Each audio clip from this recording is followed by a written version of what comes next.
Selamat datang di channel 10 menit membaca buku. Menjelajahi cakrawala dalam sekejap.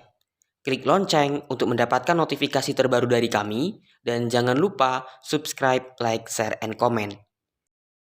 Pada part kali ini, kita akan membaca sebuah buku Kaizen for Life, kunci sukses continuous improvement di era 4.0 yang ditulis oleh Asti Musman. Kata pengantar.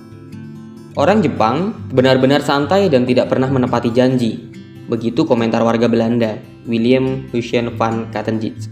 Karyawan kantor biasanya pagi begitu masuk kerja, ngobrol dulu dengan rekan kerja, merokok, ke toilet, menerima tamu, atau mondar-mandir di ruang kantor.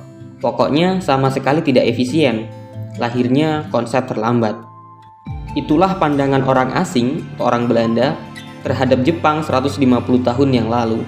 Dan komentar ahli manajemen perusahaan terhadap sikap karyawan 90 tahun lalu sama sekali bertolak belakang dengan citra etos Jepang yang kita kenal sekarang. Apakah orang Jepang disiplin dan rajin? Tentu saja, iya. Sekarang setelah melalui proses pendisiplinan dalam jangka waktu puluhan tahun, orang Jepang telah berubah dari malas dan teledor menjadi rajin dan disiplin. Inilah bagian dari Kaizen. Ketua manajer Mitsubishi Motors Australia, Graham Sparling berkata, "Saya yakin sekali karyawan Jepang tidak lebih patuh atau lebih berdedikasi daripada kawannya di Australia. Tetapi mereka lebih terpimpin, lebih terkelola. Mereka telah mengalami manajemen mutu yang lebih baik yang memberi mereka motivasi dan pelatihan yang lebih baik. Dengan akibat produktivitas dan mutu produk lebih baik." Kaizen berarti penyempurnaan. Dalam konteks buku ini, Kaizen berarti penyempurnaan berkesinambungan yang melibatkan semua orang, baik manajemen puncak, manajer, maupun karyawan.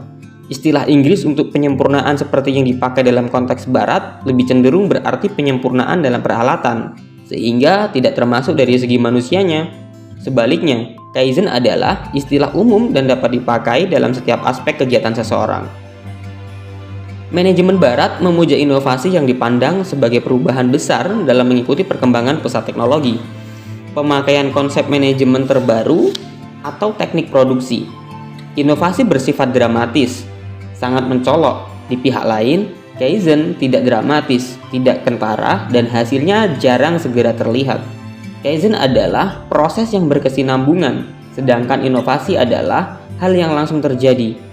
Itulah sebabnya dalam manajemen barat seringkali terjadi pemecatan karyawan dan menggantinya dengan yang baru. Perubahan dalam Kaizen lebih ke arah memelihara dan menyempurnakan keahlian karyawan. Secara keuntungan pun, perusahaan yang menerapkan Kaizen akan lebih tahan banting dalam kondisi ekonomi yang buruk, sedangkan manajemen barat seringkali ambruk jika dilanda krisis ekonomi.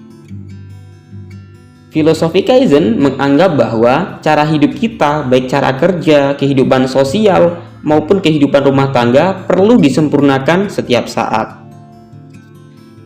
Jika channel ini bermanfaat buat Anda, terus dengarkan audiobook dari kami agar kita menjelajahi cakrawala walau hanya sekejap.